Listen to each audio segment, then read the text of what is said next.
Sri Lanka versus Pakistan. Now, a few days into the start of the Champions Trophy, if you'd said either of these teams had a chance of making the knockout, somebody would have said, you know what, you've been having something.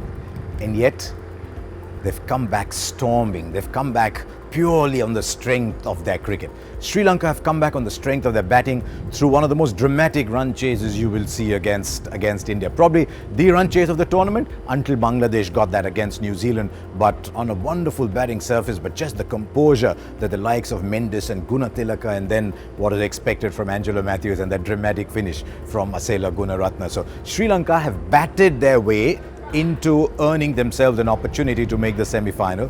Pakistan have bowled their way into the same opportunity. Pakistan's batting against India was dire. Even against South Africa, 40 for 2, they sort of stumbled their way, just sneaked ahead of Duckworth-Lewis in those last few overs and qualified. But they qualified on Duckworth-Lewis because their bowlers did a sterling job keeping South Africa down to that total of 219. And that is what will take Pakistan through again if they have to qualify. They're playing in Cardiff. Now, the ball hasn't swung at all. The only time the ball had swung in recent times was when Pakistan's Amir and Junaid got it to reverse against South Africa. That was a fantastic spell of death bowling.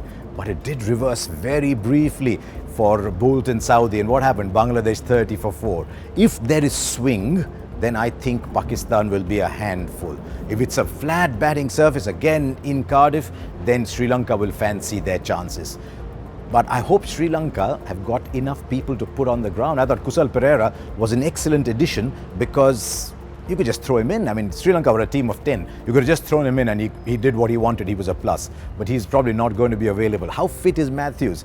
I keep saying again and again and again that Matthews is the key to Sri Lanka. We saw that in the run chase against India. He brings a calm head. If Matthews is fit and batting well, then you just give Sri Lanka that extra chance. So my gut feel is, if it turns out to be a bowling day, then I think Pakistan have far too much artillery to take on Sri Lanka. But if it turns out to be a batting game, lovely, sun out like this, nice batting strip, then maybe Sri Lanka will have just that little upper hand.